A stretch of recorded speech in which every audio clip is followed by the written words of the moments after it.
언젠가는 죽기에 죽는 것은 이미 정해진 일이기에 명랑하게 살아라. 언젠가는 끝날 것이기에 온 힘을 다해 맞서자. 시간은 한정되어 있기에 기회는 늘 지금이다. 울부짖는 일 따윈 오페라 가수에게나 맡겨라. 이상과 꿈을 버리지 마라. 이상을 버리지 마라. 자신의 영혼 속에 있는 영웅을 버리지 마라. 누구나 높은 곳을 목표로 한 이상과 꿈을 가지고 있다. 그것이 과거의 일이었다며 청춘 시절의 일이었다며 그리운 듯 떠올려서는 안 된다. 지금도 자신을 발전시키기 위한 이상과 꿈을 포기해서는 안 된다. 어느 사이인가 이상과 꿈을 버리게 되면 그것을 말하는 타인이나 젊은이를 조소하게 된다. 시샘과 질투로 마음이 물들어 혼탁해지고 만다. 발전하려는 의지나 자신을 이기려는 마음 또한 버려지고 만다. 나은 삶을 살기 위해서 자신을 하찮게 여기지 않기 위해서라도 결코 이상과 꿈을 버려서는 안 된다. 쉼없이 나아가라. 어디에서 왔는가가 아니라 어디로 가는가가 무엇보다 중요하고 가치 있는 것이다. 영예는 거기에서 주어진다. 어떤 미래를 목표로 하는가? 현재를 뛰어넘어 얼마나 높은 곳으로 가려고 하는가? 어느 길을 개척하여 무엇을 창조해 갈 것인가?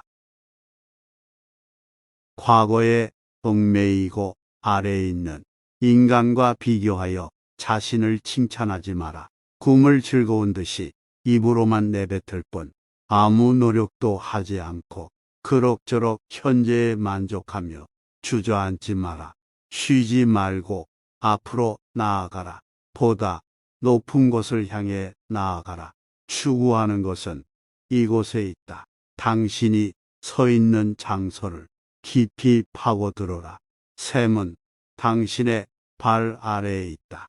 이것이 아닌 어느 먼 장소에 알지 못하는 이국의 땅에서 자신이 찾는 것, 자신에게 가장 맞는 것을 찾으려는 젊은이들이 지나치게 많다. 실은 자신이 한 번도 시선을 주지 않았던 발 아래 있기에 끝없이 깊은 샘이 자리하고 있다. 추구하는 것이 묻혀 있다. 자신에게 주어진 많은 보물이 잠들어 있다. 자신을 소홀히 여기지 마라. 무엇을 하든 전심과 전력을 다해야 한다. 이는 수긍할 만한 좋은 결과를 내기 위함이 아니라 자기 자신을 소홀히 대하지 않기 위함이다. 전력을 쏟지 않고 얕은 꾀를 부리는 것, 적당한 선에서 물러나 방관하는 것은 결국 스스로를 바보 취급하는 것과 다름없다. 그렇게 되면 자신이 하는 일에 가치도 의미도 부여할 수 없게 된다. 자신을 서서히 죽이는 것과 같다. 쟁취하라. 오직 자신의 힘으로 두 손을 모으고 무언가를 탐하는 얼굴로 간절히 원하지 마라. 받을 것이라고 여기지 마라. 받는 것만 생각하지 마라. 받을 권리가 있다고 생각하지 마라. 아무것도 하지 않고 타인에게 받는 것은 무의미하며 노력 없이 받는 것은 영영 당신의 것이 될 수 없다. 쟁취하라. 오직 당신의 힘으로 독을 걸음으로 만들어라. 세상을 살아가는 한 우리는 온갖 창에 부딪힐 수밖에 없다. 증오와 배움, 방해와 시기, 유언, 비어, 괴롭힘, 유혹, 불신, 냉대 등 그 앞에서 완전히 무릎 꿇고 자기 자신을 잃어버리는 이가 있는가 하면 그것을 성장의 밑거름으로 삼는 이도 있다. 후자의 그에게 이 모든 장애와 시련과 불합리는 더 이상 복이 아니다. 자신을 구매하고 훌륭한 사람으로 만들어주는 고마운 걸음이다. 세상으로부터 도망치지 마라. 여기 간곡한 부탁이 있다. 현재의 세상과 자기 자신을 혐오한다는 이유로 세상에 존재하지 않는 것을 망상하며 현실을 도피해 놓고 결국은 현세를 초월했다고 믿는 행동은 하지 마라. 모든 것은 이 세상에서 비롯되었음을 잊지 마라. 종교든 예술이든 이 세상에서 싹을 틔웠다. 당신 또한 다르지 않다. 행위의 주체를 잊지 마라. 세상의 상식, 도덕, 양심이 아무것도 하지 말고 욕망을 억누르라며 쉴 새 없이 떠들어댄다. 그 속에서 우리는 이건 괜찮을까? 이건 참아야 할까? 갈등하다 결국 위축되고 만다. 그러나 잊지 말아야 할 사실이 있다. 실제 행위를 하는 주체는 그 누구도 아닌 나 자신이라는 점이다. 규범이나 도덕, 상식 따위 잔소리에 얽매이지 않고 자신이 진심으로 원하는 일을 굳건히 관찰해 나가라. 그러는 동안 방해가 되는 것, 쓸모없는 것, 불필요한 것은 자연히 떨어져 나갈 것이다. 그 누구의 눈치도 볼 필요 없다. 그저 굳게 결심하고 열정적으로 행동하라. 권위를 쉽게 인정하고 권위를 머리로 신뢰하고 권위에 매달리고 권위를 내세우고 권위를 바람직하다고 믿는 자들은 어떤 사람들인가? 그들은 스스로 창조할 힘을 잃어버린 사람들이다. 혼자서 무언가를 발생하거나 개척할 힘을 잃은 자들이다. 권위는 이처럼 살아갈 힘을 소진한 자들에게 기대어 있다. 높은 곳에서 무엇을 볼 것인가? 끊임없이 자신을 뛰어넘고 변화를 거듭하며 한결같이 오르다 보면 언젠가는 더 높은 어딘가에 다다른다. 그리고 그곳에는 높은 산의 정상과도 같은 탁 트인 전망이 있다. 그곳에 서서 당신이 보려는 것은 무엇인가? 얼굴을 들고 구름 저편에 있는 정상의 그림자를 보려는 것인가? 아니면 의기양양한 미소를 띠며 멸시하듯 지상의 사람들을 내려다 보려는 것인가? 높은 곳에 오르기 위해서는 산 정상에 도달하기 위해 고군분투하는 자에게 당부할 것이 있다.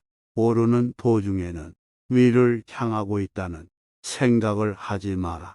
지금까지 몇 개의 산등성이와 언덕을 올랐는지 세지 마라. 그저 한 발 한 발만을 확실히 내리더라. 이는 비단 산을 오르는 자에게만 국한되지 않는다. 세상의 높은 곳에 이르고자 하는 모든 이들 또한 마찬가지다. 행위가 운명을 낳는다. 운명을 만드는 것은 무형의 기이한 존재가 아니다. 그 행위를 했는가 하지 않았는가, 마지막까지 해냈는가, 중도에 포기해 버렸는가, 지켰는가, 지키지 않았는가, 받아들였는가, 도망쳤는가, 버렸는가, 주었는가와 같은 행위가 사건을 만든다. 그리고 그로부터 다음 운명이 복잡하게 얽혀 들어간다. 그렇기에 다음 순간 자신에게 일어나는 모든 일은 스스로가 초래한 운명일 수밖에 없다. 그 순간 어떻게 행동하느냐가 또 다른 운명적 사건을 낳는다. 첫 걸음은 자신에 대한 존경심에서 자신을 대단치 않은 인간이라 폄하해서는 안 된다. 그 같은 생각은 자신의 행동과 사고를 올려내려 들기 때문이다. 오히려 맨 먼저 자신을 존경하는 것부터 시작하라. 아직 아무것도 하지 않은 자신을, 아직 아무런 실적도 이루지 못한 자신을 인간으로서 존경하는 것이다. 자신을 존경하면 악한 일은 결코 행하지 않는다. 인간으로서 손가락질 당할 행동 따윈 하지 않게 된다. 그렇게 자신의 삶을 변화시키고 이상에 차츰 다가가다 보면 어느 사이인가 타인의 본보기가 되는 인간으로 완성되어 간다. 그리고 그것은 자신의 가능성을 활짝 열어 꿈을 이루는데 필요한 능력이 된다. 자신의 인생을 완성시키기 위해 가장 먼저 스스로를 존경하라. 자신의 왜에 대한 답을 찾지 못하면 길은 보이지 않는다. 수많은 방법론을 담은 책을 읽어도 유명한 경영자나 억만장자의 성공 노하우를 배워도 자기 자신에게 맞는 방식과 방법을 찾는다는 보장은 없다. 이는 당연한 것이다. 먹는 약 하나도 그 사람의 체질에 맞지 않는 경우가 있는데 하물며 타인의 삶의 방식이 자신에게 맞지 않는 것은 전혀 이상할 것이 없다.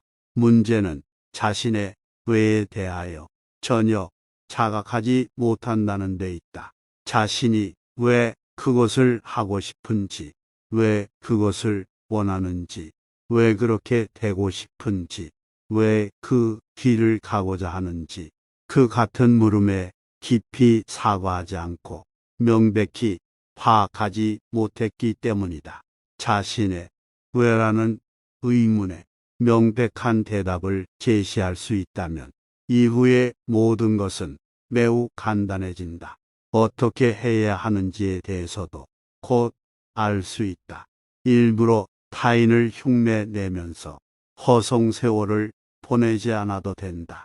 이미 자신의 길이 눈앞에 명료히 보이기 때문에 이제 남은 일은 그 길을 걸어가는 것뿐이다. 자신을 늘 새롭게 하라. 과거에는 틀림없는 진실이라 생각했던 것이 지금은 잘못된 것으로 여겨진다. 과거에 이것만큼은 자신의 확고한 신조라 여기던 것이 이제는 아닐지도 모른다는 생각이 든다. 그 같은 변화를 자신이 어려서 깊이가 없어서 세상을 몰라서라는 이유로 그저 묻어두지 마라. 그 무렵에 당신에게는 그렇게 사과하고 느낄 필요가 있었기 때문이다. 당시의 수준에서는 그것이 진리요 신조였다. 인간은 늘 겁질을 벗고 새로워진다. 그리고 항상 새로운 생을 향해 나아간다. 그렇기에 과거에는 필요했던 것이 지금은 필요치 않게 되어버린 것에 불과하다. 그러므로 스스로를 비판하는 것, 타인의 비판에 귀 기울이는 것은 자신의 껍질을 벗는 일과 다름없다. 한층 새로운 자신이 되기 위한 탈바꿈인 것이다. 사랑을 배워간다.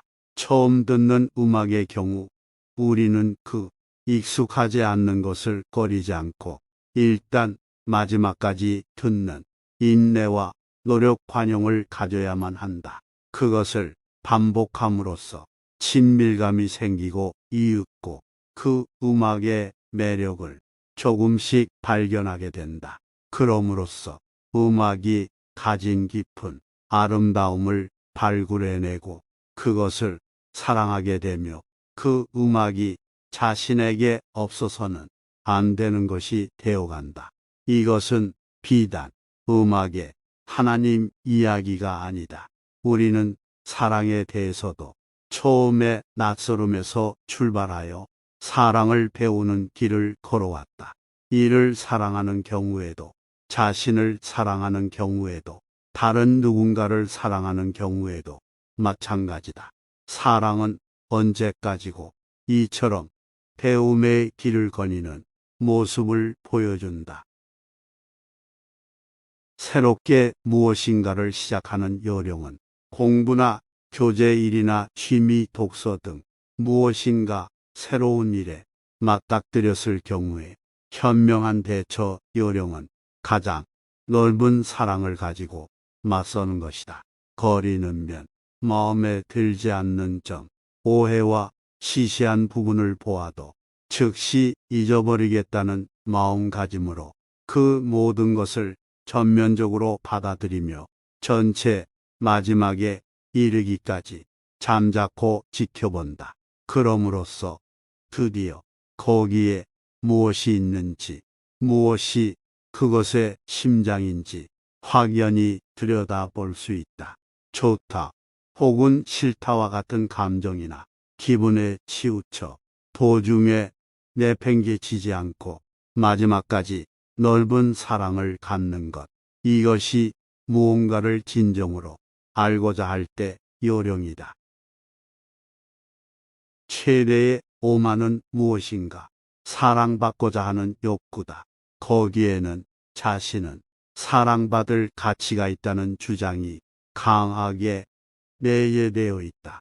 그런 사람은 자신을 다른 사람보다 높은 곳에 있는 특별한 존재라 생각한다. 자신만은 특별히 평가될 자격이 충분히 있다고 믿는 차별주의자다. 본능이라는 지성이 생명을 구한다. 우리가 식사를 하지 않으면 몸이 약해져 끝내 죽고 만다. 수면이 부족하면 몸은 나흘 만에 당뇨병과 다름 아닌 상태가 되어버린다. 잠을 전혀 자지 않으면 사흘째부터 환각을 보게 되고 이윽고 죽음에 이른다. 지성은 우리가 살아가는데 도움을 주지만 우리는 그것을 악용할 수도 있다. 지성은 그런 의미에서 편리한 도구와 같다. 그리고 우리는 본능을 충동적인 것, 야만적인 것이라 치부해 버리기 일쑤지만 본능은 분명 우리의 생명을 구원하는 작용을 한다.